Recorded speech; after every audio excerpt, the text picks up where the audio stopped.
Good afternoon. Just before I begin the lecture, just have a look at the fly sheet, please. The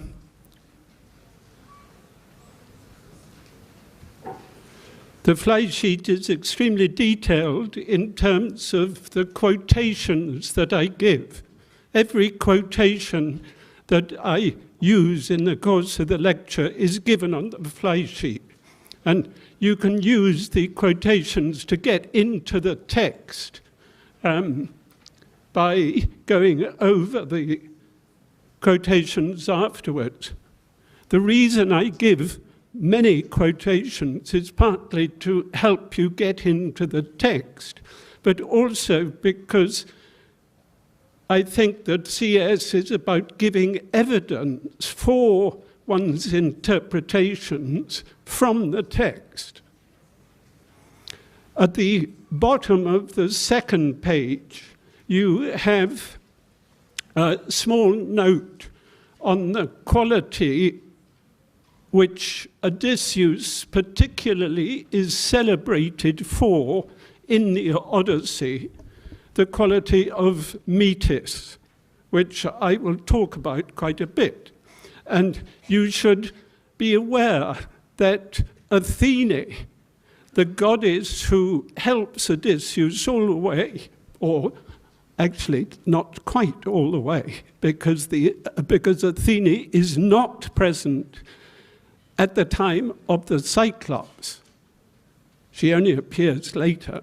Right? But Athene is herself the goddess of metis.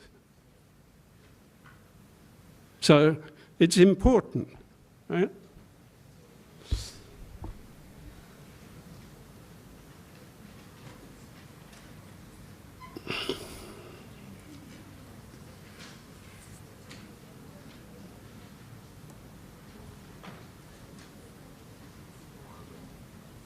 Okay.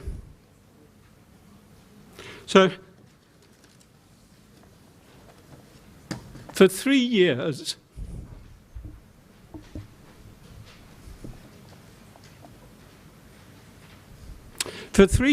Penelope tricked the suitors by saying she would marry one of them when she'd finished weaving a piece of cloth. By day, she would weave the cloth, but by night, she would undo the weaving until she was found out and forced to finish. Odysseus says to Athene at the end of book 13, when asking her advice about how to proceed, "Come, weave the design." Design is the term metis. Penelope says to the stranger beggar, who is really Odysseus in disguise, that to put off the suitors, I quotes, "weave my own wiles." Odysseus, when he is swimming in the sea for his life alone, wonders which of the gods is weaving deception against me. So the image of weaving is much used by Homer, and Homer's art is itself like weaving a design. This is why I've called my lecture, "Weaving the Design, the Irony of Disguise." I want to look at how Homer uses disguise and deception in his epic. At the back of this is a notion of the Odyssey as an epic drama read out loud, not performed live. Not read as you are doing, sung over a number of days by a poet who to some extent is free to change things. Now, the first point I want to emphasize is that disguise is a form of namelessness, and that the whole epic concerns the naming and recognition of Odysseus as a hero. But there's a difference between how the theme of naming and recognition is treated in the first half of the epic and in the second half. Remember that we only meet Odysseus in Book 5 on the island of Calypso, who has kept him hidden with her for 7 years. Book 5 ends with Odysseus struggling onto the Phaeacians' island after swimming for his life, exhausted, naked, alone, and nameless. There's nobody else to tell the Phaeacians who he is. He can't tell them himself because the world is full of wandering nobodies. Who would believe him? Somewhere, somehow, starting from nothing, he has to get himself into a position where he will be acknowledged as Odysseus by the Phaeacians, honored by them with gifts, and taken home. He does this by using the quality which sets him apart as a hero, the quality of cunning intelligence or metis. During a feast, still as an unnamed stranger, he asks the Phaeacian singer Demodocus to sing the story of how Odysseus tricked the Trojans with the wooden horse. His reaction to Demodocus' song prompts the Phaeacian king to ask the stranger who he is. This is at the end of Book 8. Odysseus identifies himself. I am Odysseus, son of Laertes, known before all men for the study of crafty designs. And he starts telling the story of his great wandering from the time he and his companions left Troy. It's an unusual story, full of semi-gods, semi-human beings, not the kind of stories about heroes or gods that people were used to. Halfway through, he pauses, and Alcinous, the Phaeacian king, comments on its unusual form. We, as we look upon you, do not imagine that you are a deceptive or thievish man, he says, making up lying stories from which no one could learn anything. You have a grace upon your words, and there is sound sense within them, and expertly, as a singer would do, you have told the story of the dismal sorrows befallen yourself and all the Greeks. But, he goes on, come now, tell me this and give me an accurate answer. Did you see any of your godlike companions who once with you went to Troy and there met their destiny? That's to say, can you give us a more normal story of heroes who died on the field of battle?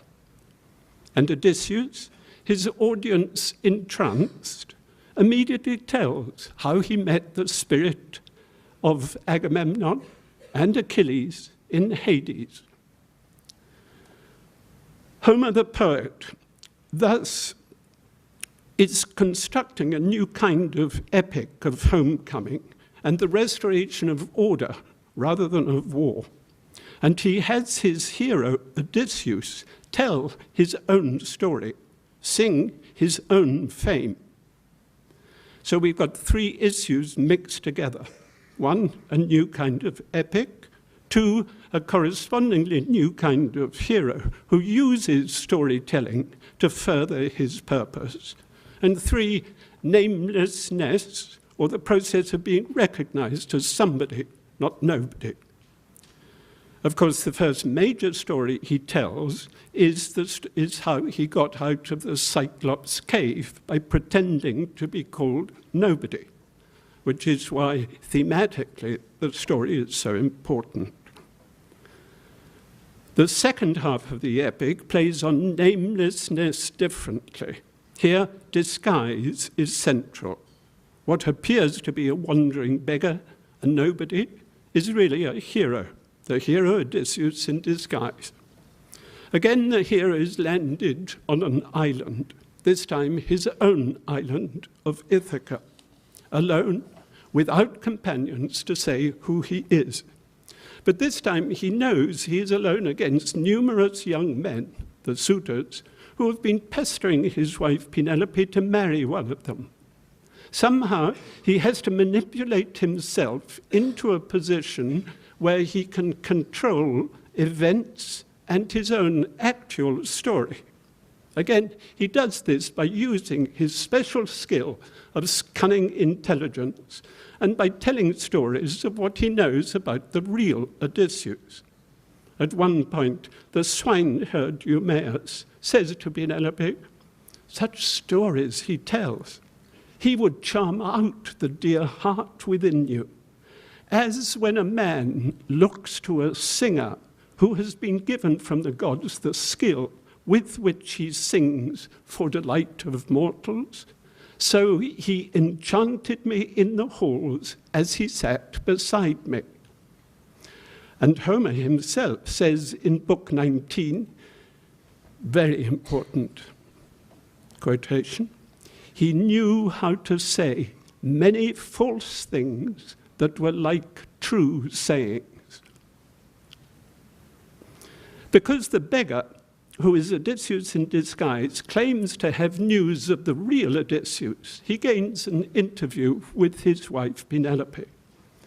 There is then a very poignant part of the story when appearance and reality are very close together. When Odysseus in disguise is talking about the real Odysseus to Penelope, foretelling his own return. He persuades Penelope that he has a special relation with the real Odysseus and is invited by her to attend the feast the following day, when the suitors will compete to string Odysseus' bow and win her for wife. The second half of the epic thus goes from Odysseus as nothing to his being recognized as husband, father, hero, king, to the restoration of order in his palace, and to the revelation of truth, as opposed to all the lying stories, disguise, and deception he has had to use to gain his homecoming. The movement is from outer to inner identity and recognition. Odysseus moves from the outermost part of his estate to his palace and then to the inner chambers of his wife. The final recognition of Odysseus by his wife Penelope involves her testing him about the marriage bed. I'll return to untangle some of these issues later, but for the moment I want to emphasize that Odysseus' skill in storytelling is part of his general ability to get the better of every situation, what in ancient Greek is called metes. Translated here as cunning intelligence, design, or perfect planning. A singer is close to the gods, for he is inspired by the muse and tells of events that ordinary mortals do not know of. Similarly, the quality of metis is godlike in a way, in that it is able to pierce through the established order of things to secure an advantage. It threatens the order of gods and men, and it is for this reason that Odysseus is punished by Poseidon when he shows such incredible metis by getting out of the Cyclops' cave. It's not just because Poseidon is Polyphemus' father. Homer the poet is putting his own skill as a singer into the picture of heroism in the Odyssey.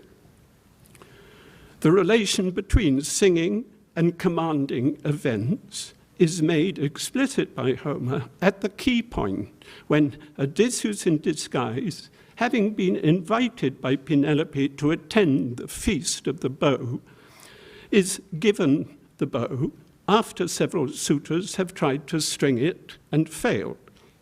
This is the climax up to which the second half has led, when Odysseus is able to string the bow and reveals himself and takes control. The suitors are, of course, dismissive of the beggar handling the bow.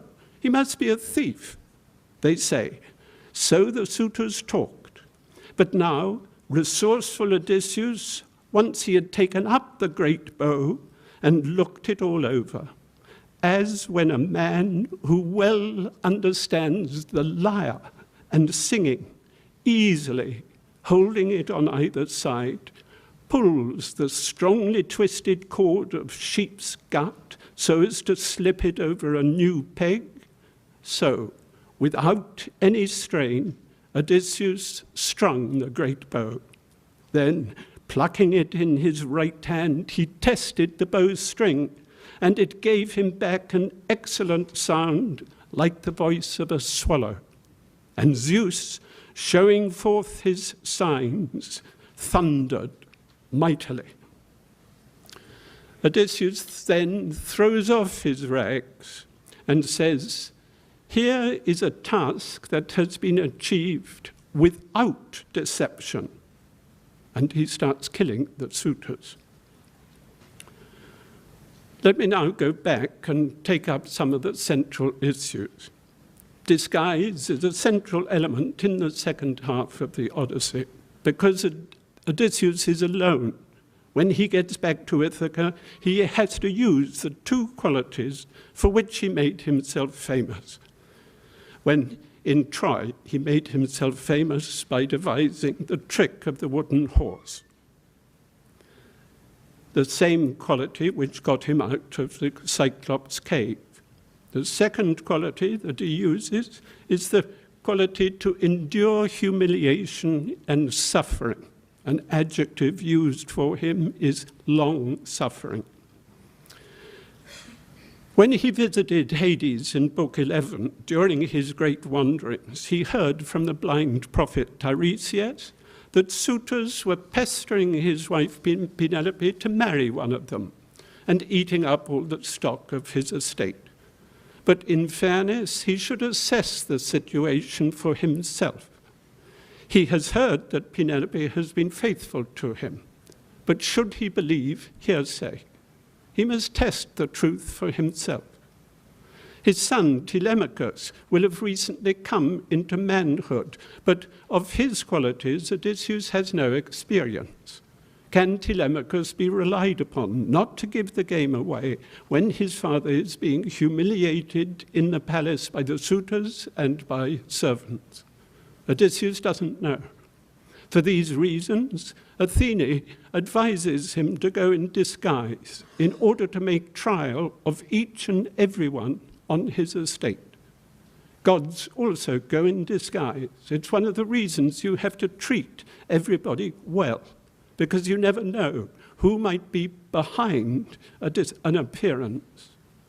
When one of the suitors throws a footstool at Odysseus in disguise in Book 17, others are shocked and say, "You did badly to hit the unhappy vagabond. A curse on you if he turns out to be some god from heaven." For the gods do take on all sorts of transformations, appearing as strangers from elsewhere, and thus they range at large through the cities, watching to see which men keep the laws and which are violent. Behind the figure of a beggar, there may be a king and hero.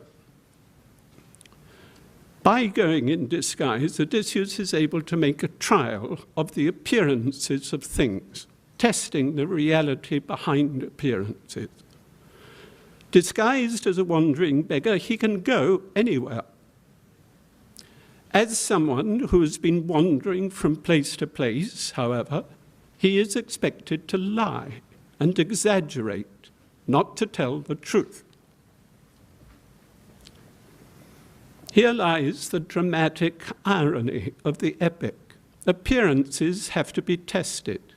Odysseus has to go in disguise, even on his own land, in his own home. How do his servants, how do the suitors, how does his son, his father, his wife treat him when they don't know who he is? Do they treat wandering strangers, nobodies, properly? Moreover, in disguise as a beggar who says he has wandered afar and heard news of Odysseus, he is the bearer of truth about his own homecoming, something for which everyone is waiting, on which the whole situation depends. But why should a hungry beggar be believed? Penelope has become so habituated to the unpleasant reality of Odysseus' absence that her mind takes refuge in dreams, a different kind of wandering. Finally, when Odysseus throws off his disguise and confronts the suitors, he is the bearer of truth in another sense, that of a higher moral reality behind appearances. For he will restore the order that was upset in his absence by the continued disorderly, violent presence of the suitors. These three aspects of truth, disguise, and wandering are interwoven in the epic. Indeed, the Greek word for truth, aletheia, literally means not hidden, not disguised, not forgotten. A singer in ancient Greece has the special role of not letting famous men and events be forgotten. And in this sense, a singer not only makes a hero's name immortal, he creates truth. In sound, aletheia is very close to the word for wandering, aletheia. Aletheia and aletheia. Homer makes use of the close sound of these two words, playing on where their meanings intersect. For instance, in Book 14, the swineherd Eumaeus says to Odysseus in disguise, who has come to his yard as a vagabond, "Old sir, there is none who could come here bringing a report of him," i.e. of the true Odysseus, "and persuade his wife and his dear son. And yet there are vain and vagabond men in need of sustenance who tell lies and are unwilling to tell a true story. And any vagrant who makes his way to the land of Ithaca goes to my mistress and babbles his lies to her, and she then receives him well and entertains him and asks him everything.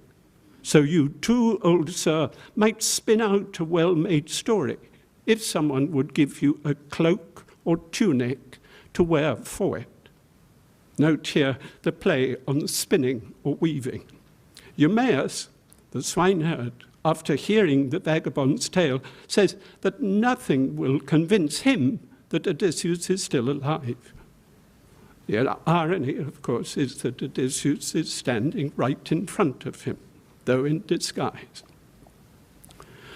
The second half of the epic thus plays on the theme of wandering in a different way from the first. The first has the wandering hero wandering over the sea, calling on all manner of half-gods, nymphs, and magical beings, as well as journeying to the underworld to meet the spirits of the dead. It's a voyage that tests his powers of endurance and cunning intelligence. Poseidon, whose realm is the sea, has caused Odysseus a lot of trouble, though he hasn't been able to prevent his homecoming, for this is ordained by the gods. But the voyage home should also be seen in the light of what is expected of a man in times of peace, who wants to build up a reputation for himself or fame and to have a successful homecoming instead of a tragic one. So at the risk of going over issues that you may already have discussed in class, I'm going to go over 6 background issues. And we're now at point 5 on the fly sheet. The first of these background issues is the nature of Odysseus' heroism. I've already said a bit about this. Odysseus had proved himself on the field of battle at Troy. The problem of the Odyssey is to demonstrate a set of qualities that enable a hero to have a successful homecoming against all odds, something emphasized in the first lines of the play.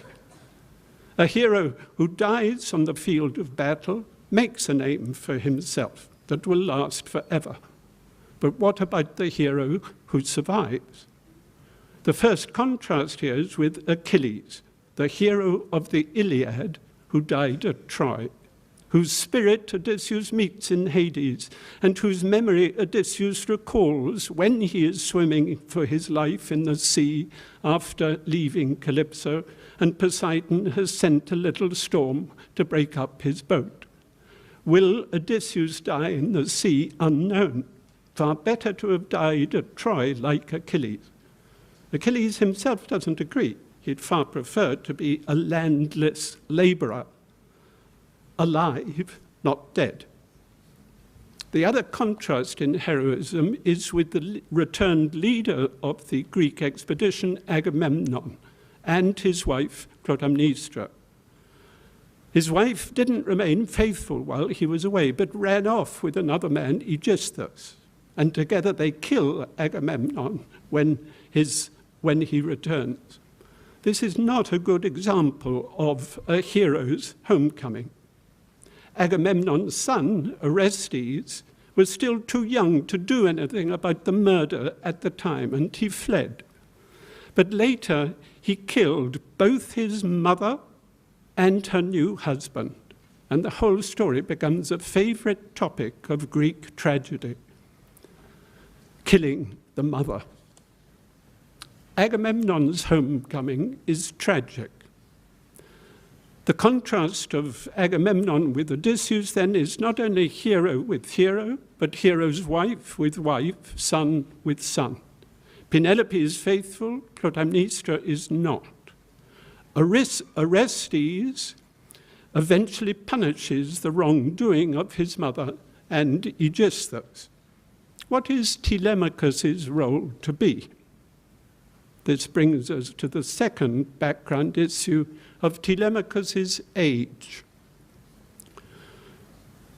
It's essential to the plot of the Odyssey that Telemachus should just be coming into manhood at the time of Odysseus' return. It is this that makes the situation on Ithaca so electric, ready to boil over. At the very time that it does come to a head, when Penelope decides to set up the bow contest in order to see whom she will remarry, there Odysseus is, ready and waiting, ready to reveal himself, the truth behind the disguise. The effect of Telemachus' coming of age, starting to take the charge of his absent father's household, however, is twofold. One on his mother, the other on the suitors. The suitors see Telemachus as a threat to their own position, not only because he might become their king, but also because he's spoiling the good times they are having at his expense. And they plot to kill him. Their hostility thus comes into the open, whereas previously, when Telemachus had been younger, they hadn't bothered about him. The effect of Telemachus' coming of age on his mother Penelope, on the other hand, is to force her to take a decision about remarriage. As she tells one of the suitors in Book 18, Odysseus had advised her before he left to keep everything in her charge. But, quotes, "When you see our son bearded and grown up, then you may marry whatever man you please, forsaking your household." And to Odysseus himself, when he is in disguise as a beggar, and she is quizzing him about news of the real Odysseus, Penelope says, Now I cannot escape from this marriage.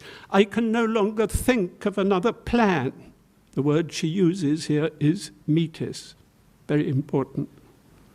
"I can no longer think of another plan. My parents are urgent with me to marry. My son is vexed as they eat away our livelihood. He sees it all. He is a grown man now, most able to care for the house." And the beggar Odysseus in disguise advises her not to put off the contest of the bow any longer. So because Telemachus is coming of age, the situation is ripe for resolution. And in fighting against the suitors, Telemachus does well. He's a worthy son of his heroic father. The third background issue. The third background issue.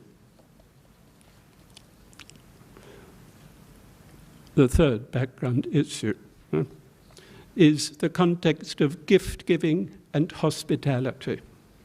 Normally, in peacetime, during the Homeric age, how did a person build up his reputation? In three ways, I suggest. One, by upholding the proper laws of Zeus in relation to hospitality. Two, by calling on people, being honored as a guest with gifts, and establishing long-term alliances, also sealed with gifts. And three, through raiding expeditions and plunder. I'm not going to go into any of these issues here, except to ask you to be aware, when reading, of the special idea of a guest gift, a special term, whether it is a bad guest gift, like the ones the Cyclops or nasty suitor gives, or good. Good guest gifts sealed friendships or treaties between different kingdoms of the Eastern Mediterranean in Homeric times. What were the two bad guest gifts that the Cyclops gave?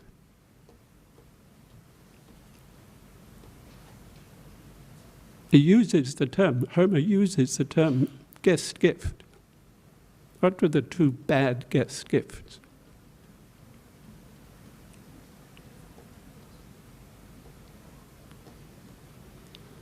No? The first bad guest gift was when he knew Odysseus' name was Nobody. So he says, now, Mr. Nobody, I shall eat you last. The story is partly a play on order. And the second guest gift is when he knows Odysseus' true name, and he calls out to his father Poseidon to make things difficult for Odysseus. Fourth background issue, the question of order. A hero has to uphold not only the cosmic order, but more importantly in the Odyssey, which concerns peace, not war, the social and moral order. It's this social and moral order that's been disturbed by the unruly, violent presence of the suitors in Odysseus' palace while he's absent, and that Odysseus, on his homecoming, has to restore. Apart from the abuse of Zeus's law of hospitality, the suitors don't honor the gods properly by sacrificing meat or pouring a libation of wine whenever they feast. And, quotes, they give way to the violence and force in themselves. It's when a person gives way to the force and violence in himself that actions become reckless, which in turn calls for punishment. So there are three levels of order reflecting each other: cosmic order, social order, and personal order.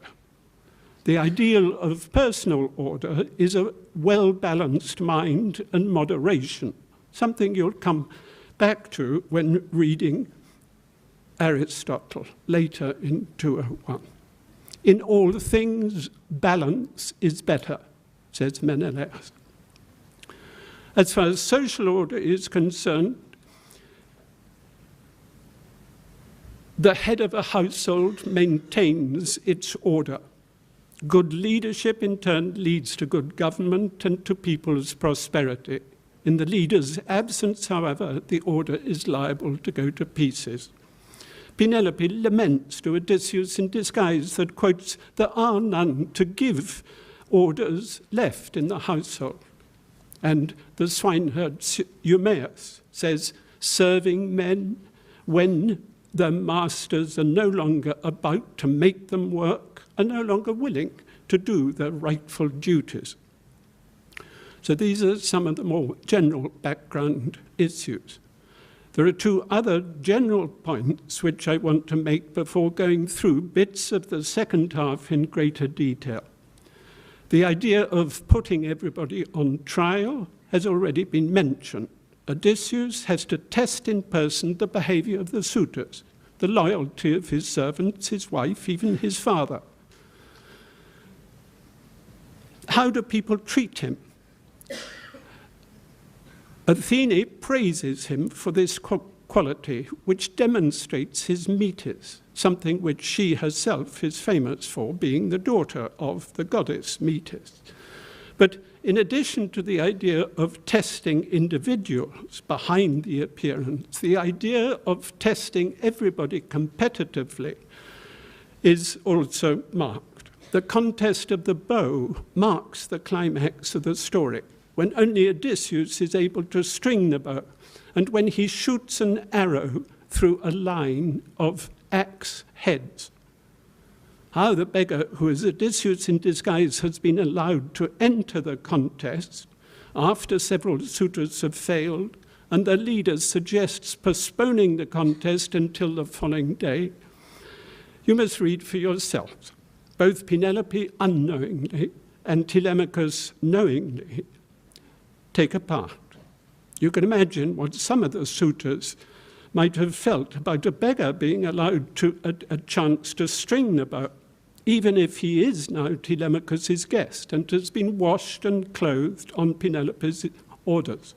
One of them says, "We are ashamed to face the talk of the men and women, for fear some others might say, they are not able even to string the bow." Then another, some beggar man, came wandering in from somewhere and easily strung the bow.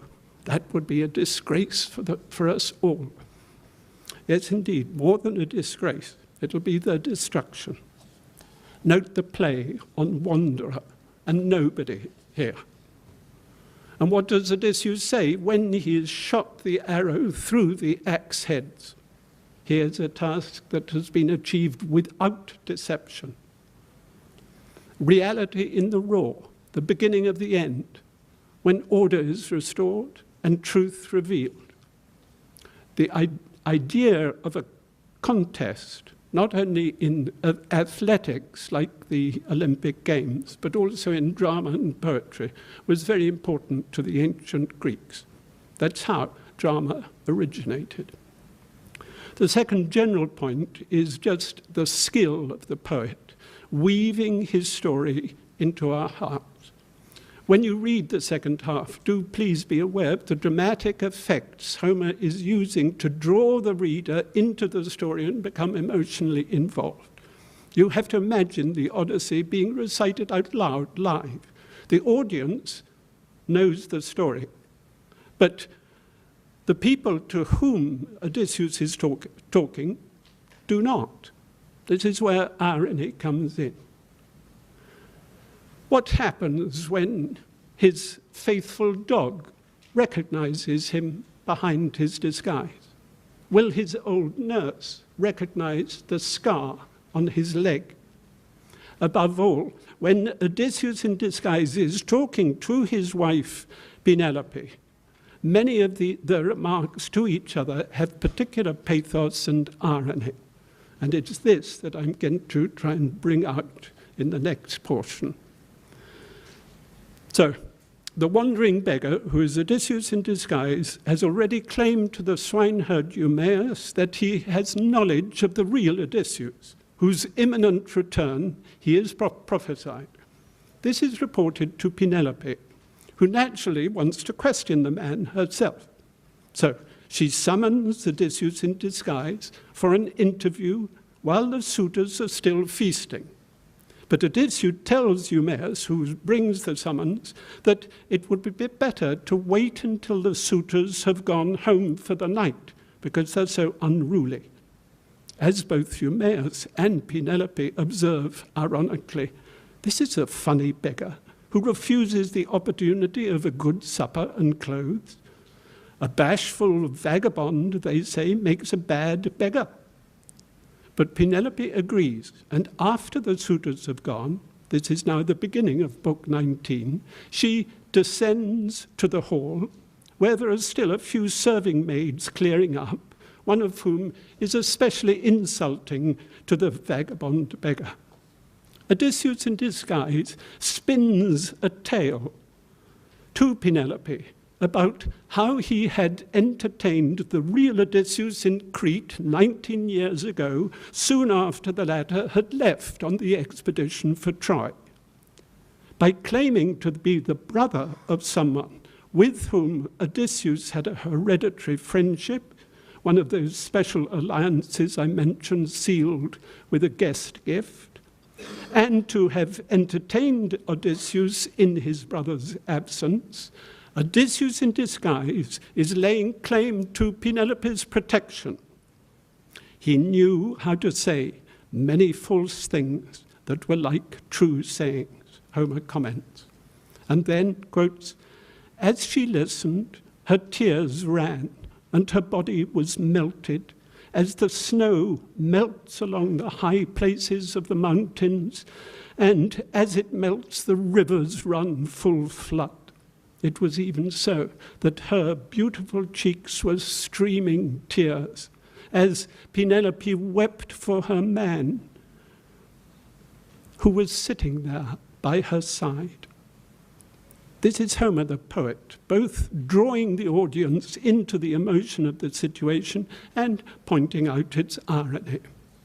Odysseus's eyes, Homer says, stayed steady under his lids. He hid his tears and deceived her.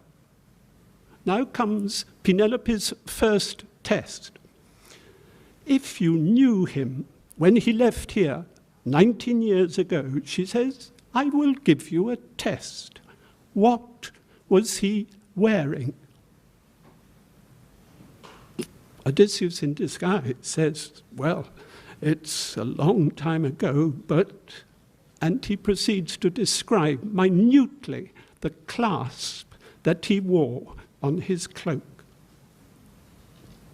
This earns Penelope's respect. Some things, he says, are true. And she says, stranger, while before this you had my pity, you shall now be my friend and be respected here in the palace.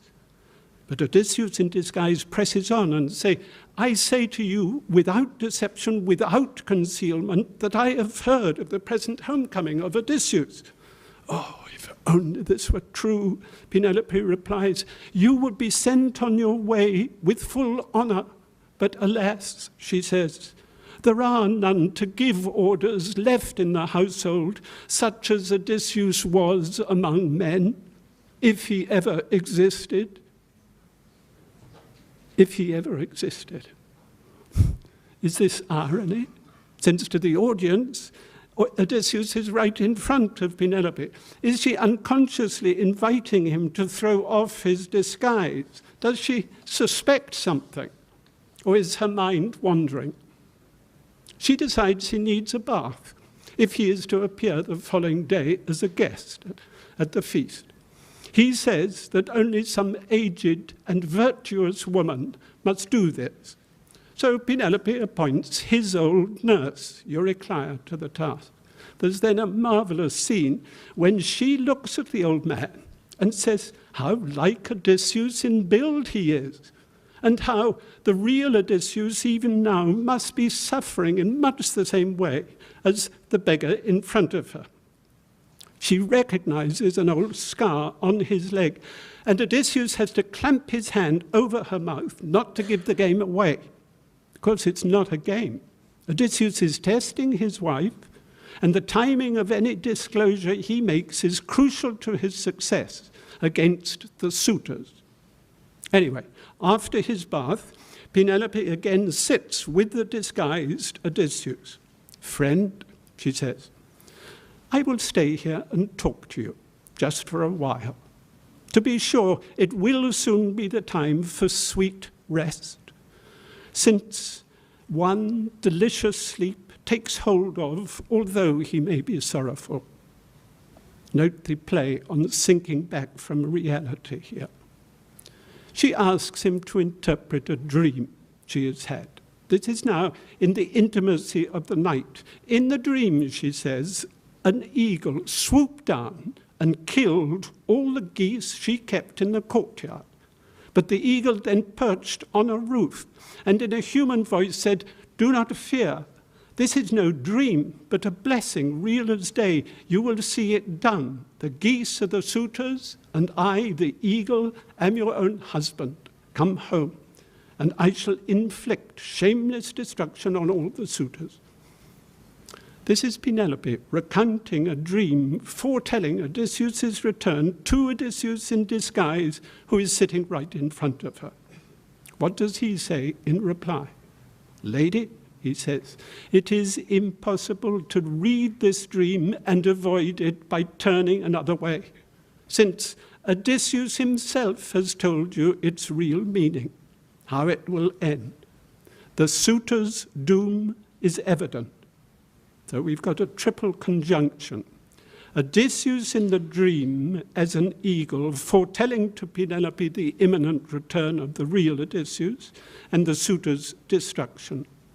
The real Odysseus in disguise as a wanderer, telling her the same thing, and Odysseus in disguise interpreting the meaning of the dreamt Odysseus' prophecy. Is this Homer sending us all up?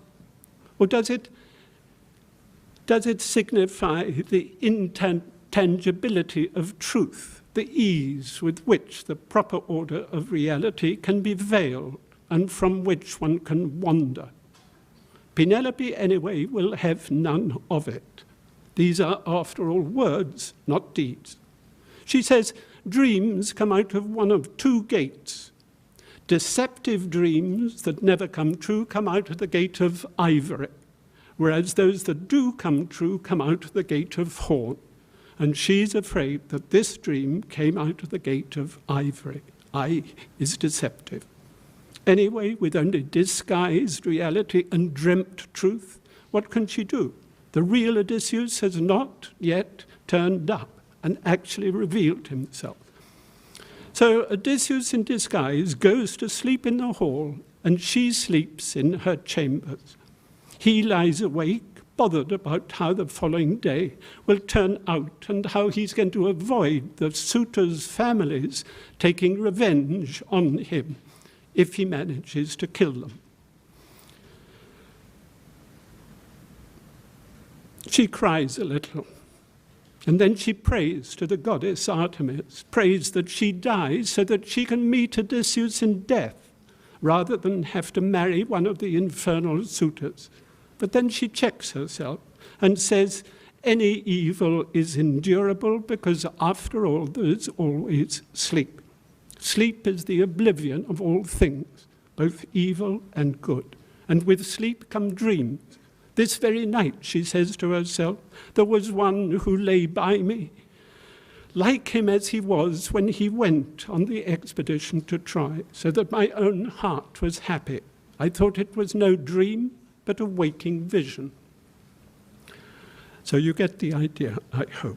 When the story is reaching its climax with the bow contest, when the suitor's wrongdoing will finally be punished, order restored, and Odysseus will throw off his disguise and reveal himself no longer as a wandering nobody, but as a hero who has succeeded by using cunning intelligence, not simple physical force, there is a long play on Penelope's bewilderment as a metaphor for the bewilderment of mortals in distinguishing a true path from a false one. Dreams, waking visions, sleep, death. Is he really and truly dead, even though I've waited for him for 20 years? Will I really have to marry one of the infernal suitors? Truth, after all, when revealed, is still difficult to recognize. So, this is the last point, which she gives him a test.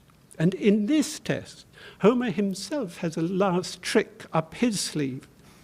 Penelope has to test whether the person who was a wandering beggar, but has now been bathed and spruced up, is really her husband. Come, she says to a servant, make up the bed outside our marriage bed. What? Says Odysseus, with real anger. Who has changed my bed? Who has moved it from the place where I built it on an olive tree? So in this test, Penelope outsmarts the master of cunning, Metis.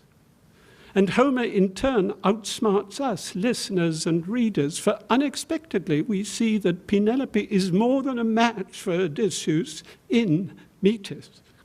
Husband and wife are thus truly alike in mind, as Odysseus has said is the ideal to Nausicaa, the daughter of the Phaeacian king. Weaving a design with the wandering beggar who is Odysseus in disguise, telling so many stories about the real Odysseus, none of which are likely to be believed. What is Homer saying about his own art?